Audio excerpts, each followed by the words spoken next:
Hello, all you hardcore boxing fans out there. How are you doing? It's Russ here from Porky's Corner, biggest gob in sport. I'm just waiting for Julian to click on.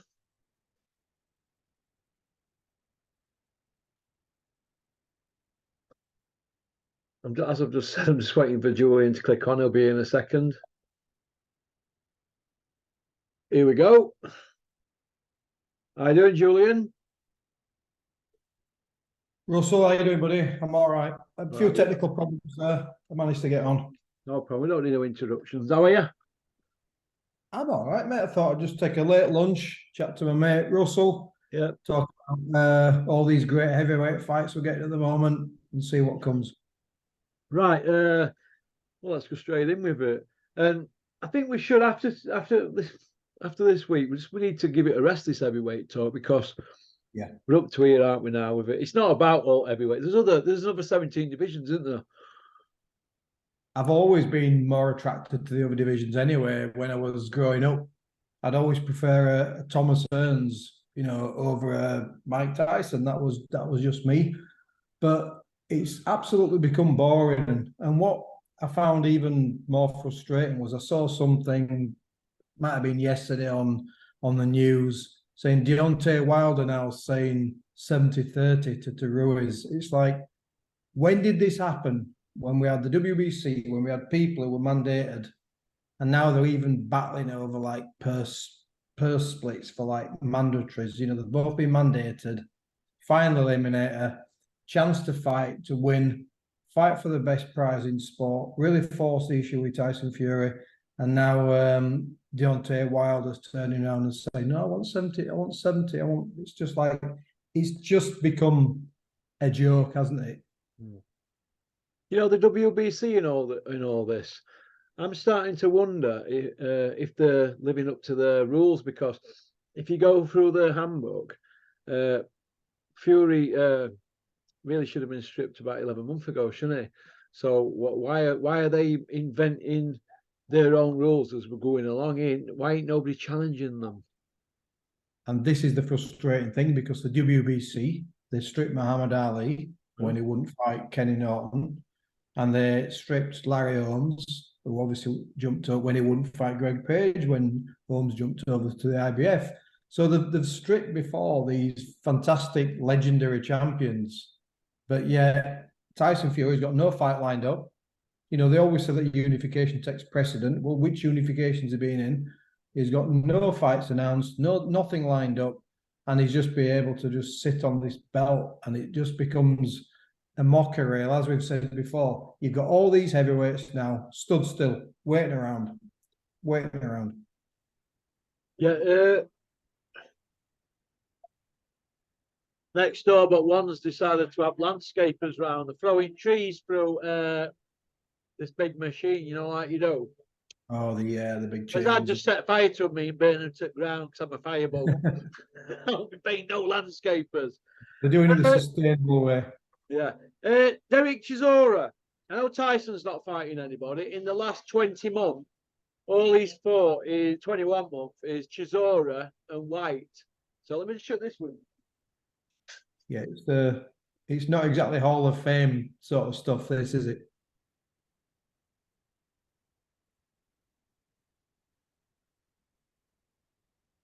It's a bit better, isn't it? Yeah, so I'm easy either way. Tyson's not fighting anybody. In 21 months, he's fought 2 shot men. These shot men are on the front of this thumbnail. Personally, I ain't got no against them. They give a lot to British boxing, but they are shot to pieces. Pair of them can't even talk properly. They're blowing bubbles, mate. They should be supporting West Ham. Now, Derek's going to fight Ngannou when it looks like it's a done deal, doesn't it? At boxing, he'll beat him, and then Derek's really still got nowhere to go. He's 40 in November. He'll go and get a good hiding in UFC, won't he? It's about for Derek, and Towel will come in after a minute, and he'll disappear. So he's got his 2 pension fights, but really, he's had loads of pension fights, because 10 years ago we were saying he was done, and he keeps reinventing himself. But why does he keep getting chance after chance after chance after chance? 13 losses. But yet, if he'd have been a lightweight or a super feather, he'd have been history now, wouldn't he? A long time ago. Because for whatever reason, people are fascinated by heavyweights, but not just by heavyweights. They're now fascinated by these caricatures, these big name, what they call big name fighters. I mean, you've reeled it off before. Dillian White, Derek Chisora. These guys have been pay-per-view, and it's like unbelievable that these guys are considered pay-per-view. I mean, if you look at Dillian White now, he's 36. Yeah. He's 2-2 in the last 3.5-4 years. That's his CV. Never mind what he's done 300 years ago. We've got to start talking about people in the current tense. So he's 2-2 in the last 3.5 years, 4 years. One of those wins a majority decision over Franklin. One of them over a very poorly Povetkin. Didn't look right, that guy, that night. And he's been knocked out cold in his other two. If you look at Del Boy, 8-8. We lost 16, 8-8. Yeah. So if you're looking at, exactly. So if you look at Del Boy now, he's 1-3 in his last 4 fights. He's 39-year-old, and he's won 1 fight in the last 4 years, and it was a majority decision win over 41-year-old Pulev. So when you look at the statistics and the actual facts, this is dire, isn't it? It's like, this is what we're calling Premier. How is it getting column inches, this load of rubbish? I got no idea, because in the days back when these perennial. Why the media getting them column inches? Why? I don't get it. What about all these matches this weekend? They're getting no column inches. Because I think boxing's always had a primary hardcore boxing fan, and it's always had a secondary fan, or what people refer to as casuals. But boxing almost now is a purely casual fan base, that the hardcore boxing fans wouldn't go to some of these shows. They couldn't cope with it. The lack of depth, the shallowness from the top of the bill to the bottom of the bill. The hardcores couldn't stand it. The hardcores won't pay 300-400 quid for tickets that they're charging for these massive events. Hardcores won't do it. So Derek Chisora, I mean, I'm not being rude now, but if you look at Fury Chisora, look at all these guys and go on YouTube and look at the average, be careful how I say this, the average intellect, boxing intellect of those comments. You just read the comments. That tells you that's a casual fan base. They've largely got a casual fan base. So that's why Derek Chisora, Dillian White, these guys are still big names, because they're followed by casuals, because they're not one-dimensional. The caricatures, they're controversial, they flip tables, they do this, they do that, and people know they are. And if you said to, 1 second, mate.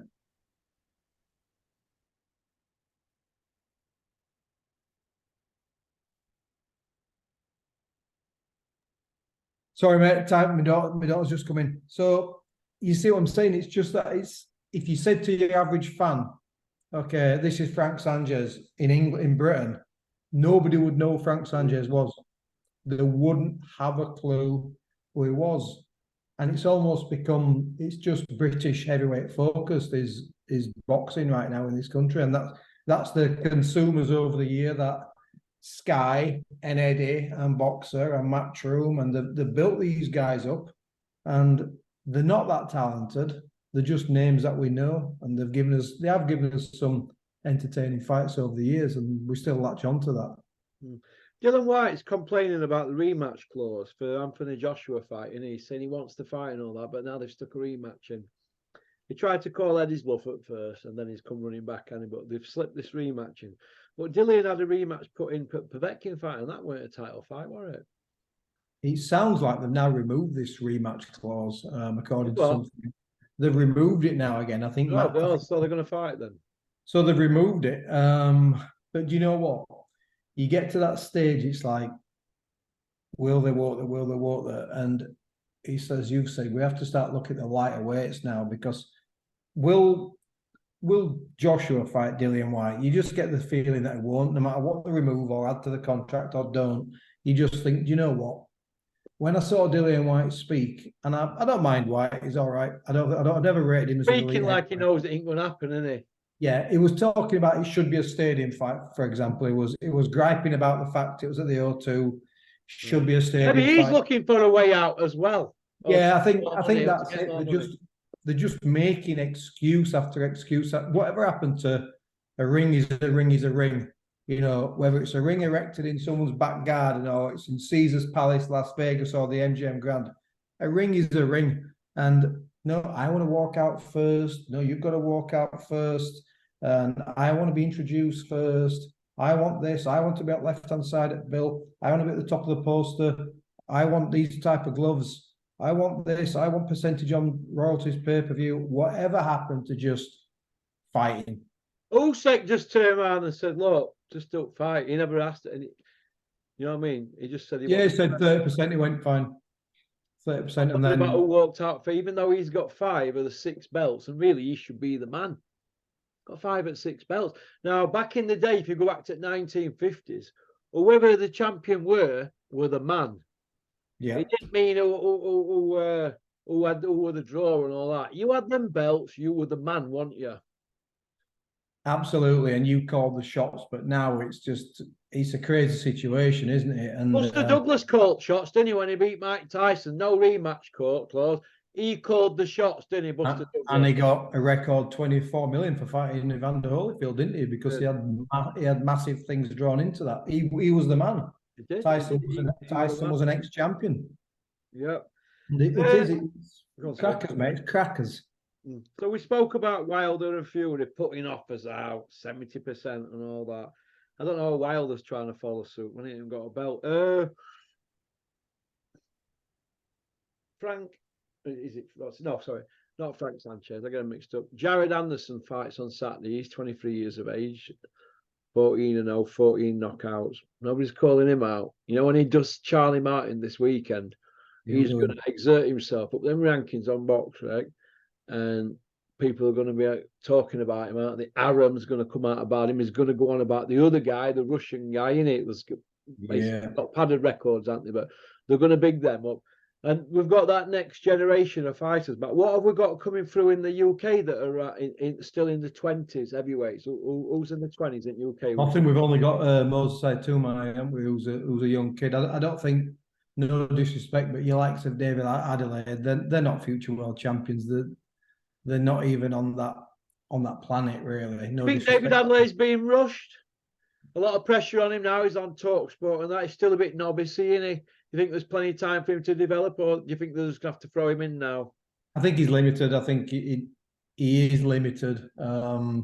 He's a nice guy, good guy, takes it seriously, looks the part. But I've seen a couple of fights of his. One of them, he was really fortunate to get a decision over. I forget the guy's name, a journeyman. It was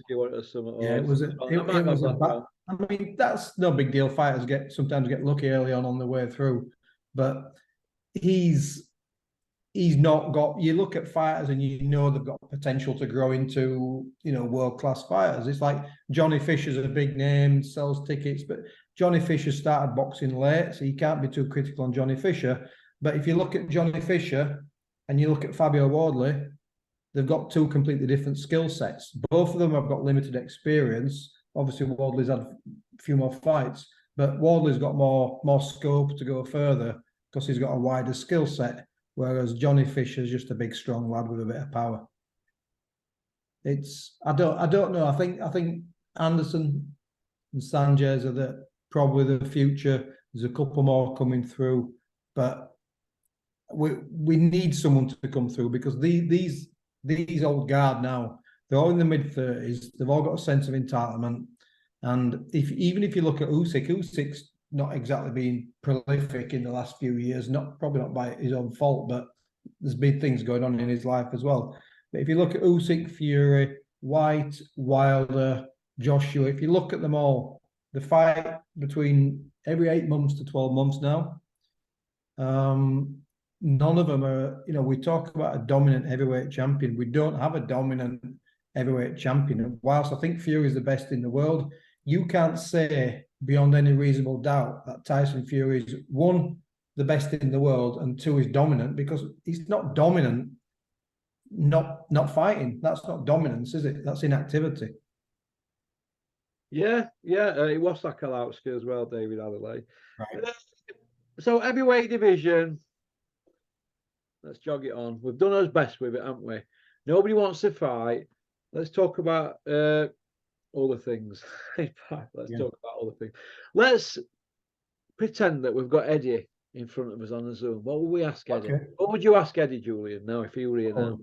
That's a good question. I might need a bit of prep for that. Off the top of my head, I've probably several questions I'd ask Eddie Hearn. And by the way, before I reel 2 or 3 questions off, I will say I think he's probably the best promoter in boxing right now. And overall, as I look at the good, the bad, the not so good, I believe in being fair. Overall, Eddie Hearn's been good for boxing and good for British boxing, bringing back the stadium fights. He's certainly made millionaires out of a lot of fighters. Whenever I've had fighters, which aren't many, on matchroom bills, they're always the quickest to pay, and they always pay well. And you're always looked after. Little things like you're always looked after at weigh-ins, in hotels, that type of thing. So before going on Eddie or say anything about Eddie, I believe in giving people credit where credit's due. And we now look at things, for example, like the Fury Joshua fight not being made and other things. I don't think it all sits at Eddie's feet why some of these big fights haven't happened. I think everybody's responsible. But if I was to sit in front of Eddie Hearn now, probably the first question I'd ask him is, do you think it's morally right that Conor Benn is fighting in September before we've had a result of the hearing? Either he's exonerated or he gets a ban that he has to serve. Do you think it's right to put a man in a ring who's still got this over his head? Morally right? I'd ask him, do you think it's morally right to do so? That's the first question I'd ask Eddie Hearn. The second question, again in relation to Conor Benn, is, and I think he would agree, I'd say, do you understand why the public are sceptical about Conor Benn? We've heard about things like contamination. We've heard about things, potential, eggs, etc. They're going back onto the egg thing right now. But I'd ask him, I'd say, where's this doctor who's gone missing, Dr. Sajid? Where's this doctor who was the camp doctor, official camp doctor for Conor Benn, is gone missing? Where have these knockout performances for Conor Benn come from? Why didn't he enroll into the WBC's clean boxing program? Why is Conor Benn telling us he's knocking out light heavyweights and cruiserweights in the gym? Where's this strength and this power come from? So, Eddie, do you understand why people are sceptical about Conor Benn being innocent, Conor Benn being clean? Because as far as I can see, Eddie, there are way too many red flags for there not to be something in this. What about this 270-page dossier? Because we never got to see it, did we? And it cost them over 100 odd grand, didn't it? So what happened there? It's like the song of the truly desperate, isn't it? They put this 270-page document together. The WBC said, we don't agree with that. There was no contamination. There was no foul play. The sample collection was in keeping with, VADA's protocol and the rules, and everything was done correctly. So there's no issue there. But you just might, they're giving this out, you just might have had too many eggs. And Conor Benn was like, I never said it was eggs. It's nothing to do with eggs. And now, what they've obviously done now is, strict liability, etc. They're thinking, okay, that doesn't hold water, that excuse. The contamination is not holding water. So someone is giving Conor Benn a benefit of the doubt and saying, listen, look, just go with the eggs thing. There has been some recent studies in the last 10, 11 years that's showing that there is a link between contaminated eggs, how sometimes individual bodies react differently, to these contaminated eggs. Some people hold them apparently into the system longer than others. So what we can do is we can have a really weak link and we can say, look, you just go with this, Conor. You do some training abroad. It's not all in the UK. We know clomiphene not used in UK farms, and that the majority of eggs, 88% of eggs, are actually bought are reared in the UK. So it's very unlikely, Conor, that you've had contaminated eggs in the UK. So just go with this. Just go with this. And look, let's go back on this again and say, well, just maybe that when you were in camp, wherever you were training, Tenerife or wherever you were, just maybe then you had some contaminated eggs because you've got perhaps a unique system. Your body's held on to this clomiphene longer than anybody else's, and that's plausible. And this is what they're doing now, and this is what Eddie and all these guys are going to start to do, is they're going to roll out the absolute, it's all they've got left. It's all they've got left. Yeah, but which And side of Conor do we believe now? Because they've given like 3 different stories from beginning now, have they? From the beginning, the Piers Morgan, and now this. So surely when it gets to when they go for all evidence, they're going to say, "Well, which is it?" Because you go around in circles. it's like if someone's exactly, someone's accused of murder, they're in the dock, right? You're on trial for murder. You can't say 1 minute, all right, I wasn't there, it wasn't me. And then the next minute, well, I was there, but it wasn't me who did it. Yeah, And then the next minute, well, actually, I did kill them, but I didn't mean to. It's manslaughter. And of course, this is a murder trial. This is a PEDS trial. But what I'm saying is, you can't switch your defence all the time, can you? Depending on, might be a technicality out there somewhere where I get away with this. And that's what they've done. I guess the question is, and this is how UCAD will look at this: is the possibility that you've had contaminated eggs, excuse me, and your system has held on to this because you've got a unique digestive system or biological system. Your system's held on to this longer than possible. And it comes down to possibility and probability. Is there a possibility that that might have happened?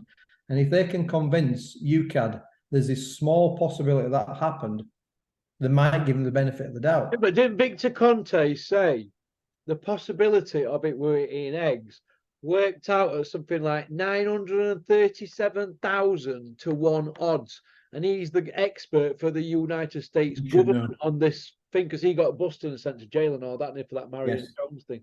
So he flipped, grassed them all up, and he works for the government, doesn't he? He said it's 937,000 to 1 chance of it being eggs. And How can they put that? Eh? Gabriel Montoya said exactly the same thing. He says, look, just don't buy it. It's rubbish. He says, it's absolute rubbish. So yeah, so how can they put that doubt into somebody's mind and say, well, we're going to let him off it because it can't be if it's them odds. He's guilty of sin, surely. And what happened as well to strict liability, regardless of how it got in your system, it's in your system. Let me tell you something now, right? Do you know when you get caught for stealing a car, right, and they have fingerprints, right? They need 16 characteristics off your finger, right, to say that's you. If they get 15, you get judge in chambers, and then the charges get dropped. You know, when it comes back, your forensics, you get remanded. You think, oh God, I hope I haven't got 16 characteristics. You got 15, you go. So if that's not, and the odds of it being somebody else, if they get 16 characteristics, is something like 1.2 million to 1 or something like that. So these odds are like them being caught nicking a car. We've got your characteristics. Oh no, but it weren't you. Yeah, but your dabs are all over it. We've got 16 or 18 characteristics. No, it means they're guilty as sin, and there's that much money being lost on that first fight. What did he earn? Say over £1 million in PR, right? Yeah. Well, they've had that since in free PR, right? So now they're going to turn a negative into a positive and try and get the fight going. Everybody's got to batten up the hatches. The WBC are already in bed with them. It's only the board that are struggling here with this. So if the board stand firm, and they said, and I quote, 3rd or 4th of June, they said anybody involved with Conor Benn, before he's been dealt with, they lose the license. That's Eddie Hills, the 6-0 Iceman, Callum Montana, all of them, Chris Eubank Jr., the trainers, the managers, the whole shebang, yeah? So let's see. So why are they giving dates out for 2.5 months from now? What are they going to all do? Retire after the fight? Yeah, there's there's too many red flags. There's way too many red flags. And this is the thing, the one thing that people aren't talking about. No one's, you and I have, Terry has, but what they're not talking about is this clomiphene. It's a banned substance. It's basically, it's a masking agent for bigger and more dirty, more disgusting things that these drug sheets are taking. What athletes at the top level use? It's the proper stuff, isn't it? It's the proper stuff. You're on the growth, you're on the this, you're on the that, and then you come off that to avoid being tested, and you go on the clomiphene, which talks to your receptors in your brain, except we all know how it works now, etc., etc. But this is the dirty stuff, and this is what Gabriel Montoya said. He said it's a masking agent for all this cocktail and various cocktails. Well, we don't know what he's been had in his system if he's only been caught with masking agent, do we? Exactly. And that is the two words, masking agent. That is what this is. It's a masking agent. People say, he only had a small amount. Oh, it will do, because they've got the cycles wrong. They've brought a doctor in to cheat the cycles, I believe, allegedly. They brought a doctor in to cheat the cycles, someone who is an expert in testosterone hormone replacement. This guy is an expert.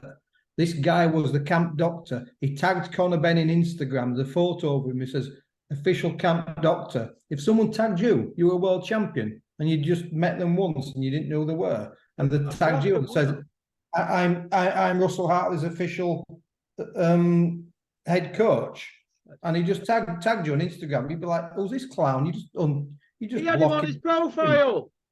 Oh, listen, we all know what's happened, and we know why they brought him in. The same guy who said a couple of years ago online, he said it's the easiest thing. If you know what you're doing, it's so easy to go under the radar and to cheat these tests. It's so easy. And that's the guy you appoint as your camp doctor. And all of a sudden, he's disappeared, and I didn't know him. I've never met him. I met him once. I think I met him once. I can't remember. Absolute rubbish. So I'll tell you now, I don't care, right? This is my opinion. I'm entitled to my opinion, just like the dripping tapper entitled to his. I don't care, right? What now comes out of this? My mind's made called it right, didn't he? My mind is made up. So you can give me trace elements, and you can say there's only this percentage there, and there's a possibility this might have happened. It might have come from here. It could have come from there. You can show me now as much science as you want, because I don't believe you. And there's nothing they will show, no documentation they will show. Not showing anything yet. I don't believe none of them. Well, it's been 11 months since first drug test, right? And we haven't seen anything but masking agents, right? Listen to this. It's like me going into a drug rehab, and my mum's saying, what are you going in there for? And I'm saying, I thought you'd not been taking now. Oh, I ain't, mum. Well, why are you going in there? Oh, what am I going to say? Conor Benn, why have you been caught with a masking agent? What are you masking? What are you trying to hide? What's in your system? What steroids or drugs have you had? Has he had any other drugs? Has he had recreational? We don't know, do we? We don't know what he's had, because this is a masking agent. Non-puncher. He wasn't a puncher. He was slapping with his shots in his early career. We all saw the fights. You know, you felt for him because he had a couple of entertaining 4-round scraps with journeyman, and he couldn't put a dent in them. And we're watching this kid, and then all of a sudden we saw him against Payneard, and he got dropped twice. And this Frenchman wasn't a puncher, and he had an up and down, life and death. And you thought, look, you've got heart, you've hung in there, Conor, you've got some balls, 10 out of 10, but you're not going to go any further. Boxing's not for you. And all of a sudden, there's this transformation from the guy who's struggling to this literally reincarnation of Pepino Cuevas, who's knocking everybody out. And you're like, and the only thing where I feel quite foolish now, and Kent said this as well, is I feel stupid because it never clicked, you know, when I started watching this. I was like, oh, he's massively improved, Russell. Come on, give him a chance. And for whatever reason, it never clicked. I just didn't click. Maybe I didn't think they'd be so bold and so stupid enough as to do it. But I don't care what the result is now. And people say, well, listen, I'll do it for slander. You'll never prove to me now that you ain't taking performance-enhancing drugs knowingly. You'll never prove it to me, because I'll never believe it. Do you think they've got that many high-powered people on job to throw that much doubt, that they've thrown that much at it, that these testing agents, that they're on back foot already, do you think? Well, I'll tell you what, one more question for Eddie. If Eddie, I know Eddie watches you. Oh, Eddie's CB. I've got one more question for Eddie. No, two is CV. You're advising Conor Benn, right? This comes out, you're all shocked. Yeah, you're all shocked about these adverse findings, which you didn't tell anybody about, by the way, because like Dylan White's they didn't tell anybody about. Why don't you do what Canelo Alvarez did and give a hair follicle sample? And that hair follicle sample will show beyond any reasonable doubt if there's been long-term steroid use or not. Just provide, don't bother with 270-page report. Forget that, waste of time. Forget finding dodgy egg merchants, waste of time, right? Forget trying to prove contamination. Doesn't matter, waste of time. Just take a hair follicle test. Eddie, why doesn't he do that? Yeah, why don't you, Eddie? Do a follicle test, or has Conor Bren in this last 12 months since he's been cheesed off? Has he been party popping? Will all else pop up in these follicle tests? Because nobody's mentioned the follicle test, have they? And nobody's even mentioned Eddie's CV. Have we got any footage?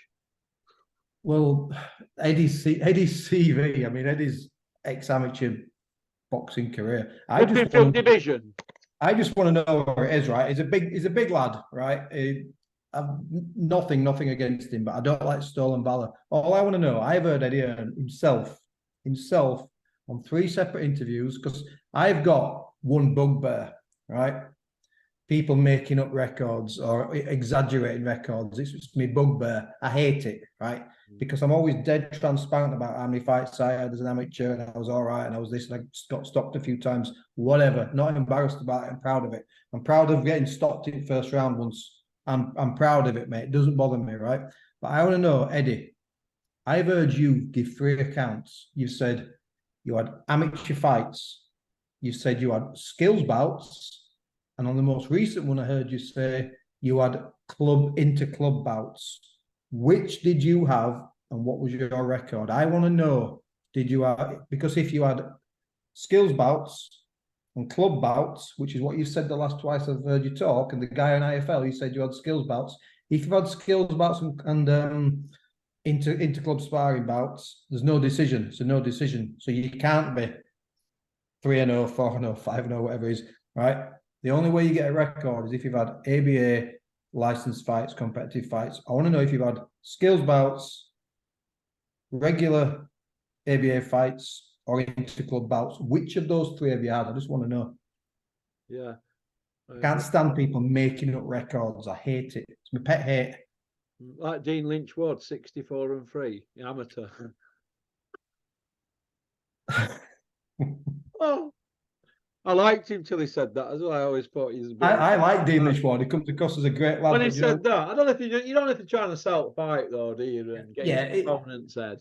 I reckon Dean can fight a little bit, but to be 64, he's a kickboxer though, isn't he? He's not a boxer, Dean. He's a kickboxer. Yeah, I think he were K1 and did all that. You know, I wouldn't want to upset him in a dark alley. Let's put it that way. But 64, no, he's an handy lad, is Dean, because I know a couple of people who have told me he's an handy lad. But the 64-3, I think, is questionable. But then again, if I bumped into him in the street, I'd agree with him. So Dean, great record. That's Dean. What are you chatting that for? You let your send down, man. 64. Well, it turns up though, doesn't it, mate? Hey, listen, you've got to give that. Turns up. Where did he fight that? The big lad out Decker. You weren't big enough to fight in reach and all that, but he turned up, didn't he? Got stuck. I forget where it were now. Yeah. All right. Hey, listen, I'd like to see them all get at it. What's that kid? The other one who you like up there? He tells it straight, doesn't he? He's a bare knuckle bloke. I forgot. Danny Christie. He's a pretty straight talker, isn't he? Why don't they all get on? Well, have a fight. Why don't him and Dougie have a fight? And all of them. None of them are angels. Yeah, none of them are angels. But they're all tough guys. They'll have a fight, but they're not asking for 20 million, are they? You know what I mean? It's listen. It's only them that are fighting at the moment. I'm just going to say this sounds ridiculous, but you know, these guys are the only ones I'm tuning in at the moment because Decker turns up for his battles, doesn't he? Decker's fighting MMA guys who have got bloody. He's never had an MMA training session in his life, and he's having all in goes with these skilled kids. So yeah, listen, we watch all this stuff. It's a guilty pleasure, isn't it? But there's something more. There's something more honourable about that than this playground that we've got for professional fighters who are fighting once a year and crying because they're not getting 30 million. It's embarrassing. Well, I saw the text message somebody showed me, and I know a certain person were 30 million, and he was like, "No, I want 35." And I was like, "Jesus, you can't spend that, can you?" And people turn around and say, "Hang on a minute, you know that these guys deserve it. It's a dangerous sport." We'll tell that to the journeyman who's giving, 15, 16 pound to a 10-0 kid, probably on one of these bills this weekend. Tell it to the journeyman it's a dangerous sport and he's only getting $2,000 for it. It's like they're just greedy. That's all they are. They're all of them. They're every single one of them. They're Tell greedy. it to them journeymen on Sky this weekend that are on $3,000 if they're lucky. they're hard men. They're tough men. And I think these guys now they're just prima donnas. Yeah, they can fight a little bit, but there's no legacies being created at the moment. We've got no legacies at heavyweight. There's no heavyweight right now who, you know, I'm not on about the casuals, but there's no heavyweight who's going to stack up with. And when before someone tells me that, you know, Tyson Fury would have beaten Rocky Marciano, I know he would. Tell me something I don't know. You got a 6'9" guy who's Against 20 a stone. 5'10" Of course, guy. against a 5'10" guy who's 39 stone. We're not idiots. We know that. But greatness doesn't just come on man to man. Who would beat who? Greatness is who you beat. Adversity, consistency, longevity, all those skill sets, all those different type of things.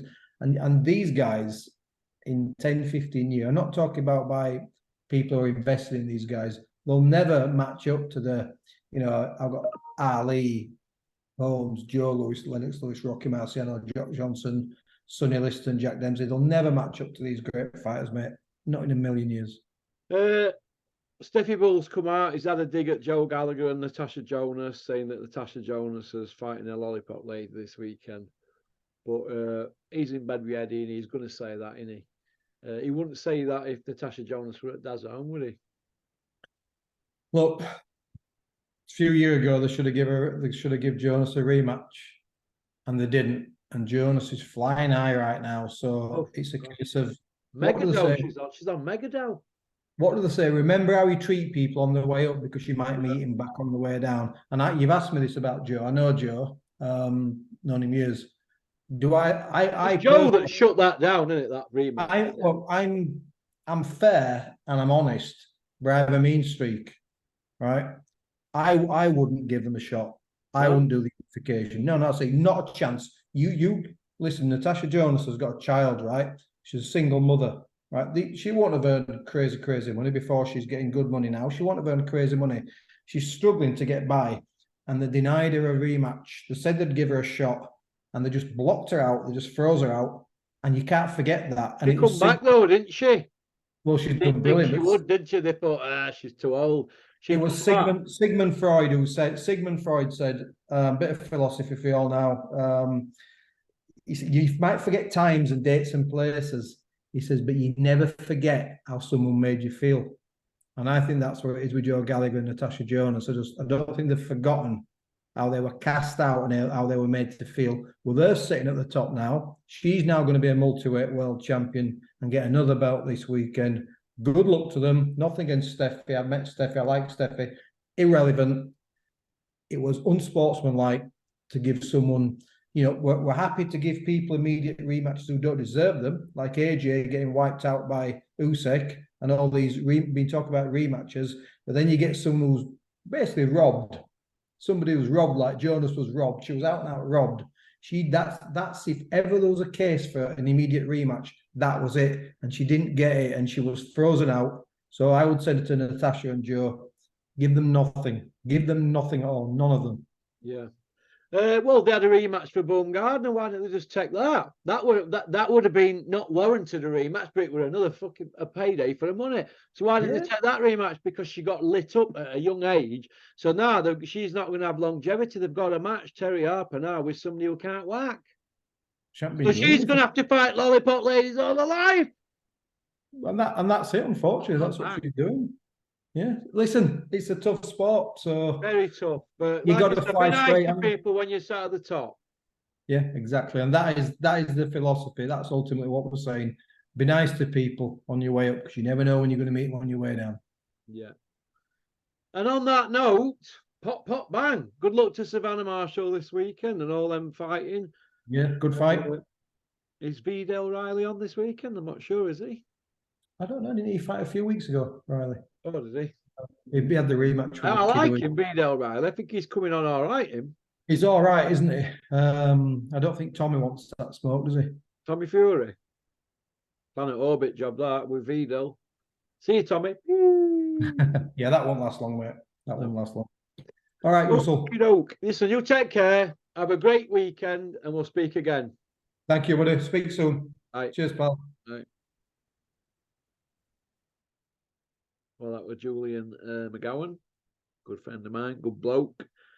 the integrity on that man. People need to take a lesson in integrity. He should be running British Boxing Board of Control, and I'm not the only person who agrees with that. We're talking big dogs in media, print, the broadsheet men. They agree with me as well. So everybody have a great weekend. Talking like it's Friday, it's only Thursday, and I'll see you all soon.